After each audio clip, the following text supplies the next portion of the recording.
اب ہم آپ کے سامنے کتاب کا ریویو پیش کرتے ہیں مختصر، کتاب کا پیٹرن اور منہج کیا ہے۔ تو یہ کتاب جیسا کہ آپ نے اس کے عنوان سے جانا کہ یہ کتاب اللہ سبحانہ وتعالیٰ کی توحیدی عبادت کے بیان میں ہے، کہ عبادت صرف اللہ کا حق ہے اور اسی کے لیے اللہ نے مخلوقات پیدا کی ہے۔ تو اللہ سبحانہ و تعالیٰ کا یہ حق جو اس کے بندے پر ہے، سب سے پہلا اور سب سے اہم حق ہے کہ بندے صرف اللہ کی بندگی کریں بلا شرکت غیرے، کسی کو اس کی بندگی میں شریک نہ کریں۔ اس موضوع پر یہ کتاب ہے، اور اس کتاب میں ایک مقدمہ اور 66 ابواب ہے، 66 چیپٹرز ہیں، جو صاحب کتاب نے قرآن مجید کی کسی آیت پر یا کسی صحیح حدیث پر یا اہل سنت والجماعت کے کسی متفق علیہ عقیدے کے اوپر عنوان قائم کیا ہے، باب لگایا ہے۔ تو باب کا عنوان یا تو کسی آیت پر ہے یا کسی صحیح حدیث پر ہے یا اہل سنت والجماعت کے متفق علیہ عقیدے کے اوپر، اور اس کے ضمن میں باب کے ضمن میں باب سے متعلق آیات ذکر کی ہیں اور چند حدیثیں ذکر کی ہیں،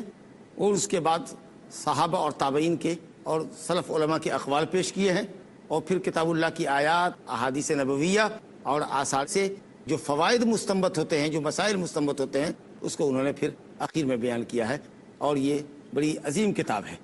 قرآنی آیات کا کثرت سے استعمال کیا ہے اور حدیثیں بھی کچھ کم نہیں ہے۔ الحمدللہ اس 66 ابواب کے اندر کل 124 حدیثیں اور 2 حدیث مکرر آئی ہے 2 مقام پر، تو یہ ملا کر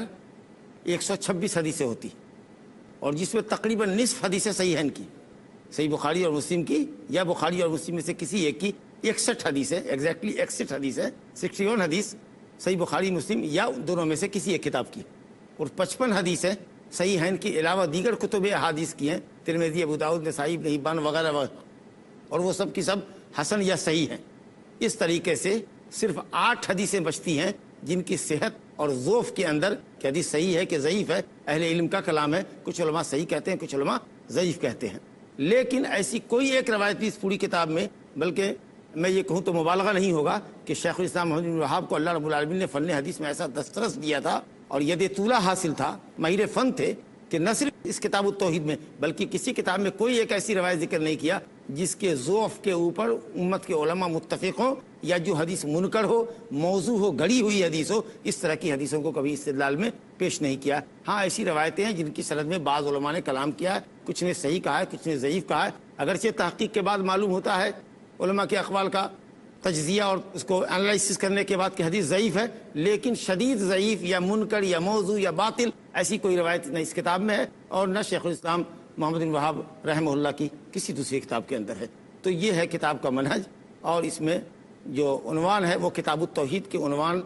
کے تحت چند آیتیں آئی ہیں۔ اس کو ہم مقدمہ سمجھیں کتاب کا، کہ اس میں کتاب کا عنوان وہ متعین کریں کہ یہ کتاب کس عنوان پہ لکھی گئی ہے، اور اس کے بعد باقاعدہ باب کے تحت 66 ابواب آئیں گے جس کے اوپر گفتگو انشاءاللہ تعالی ہوئے گی۔ تو الحمدللہ اس طریقہ سے یہ کتاب بہت ہی نیٹ کلین کتاب اور خالص قرآن اور سنت کے دلائل پر مبنی کتاب ہے۔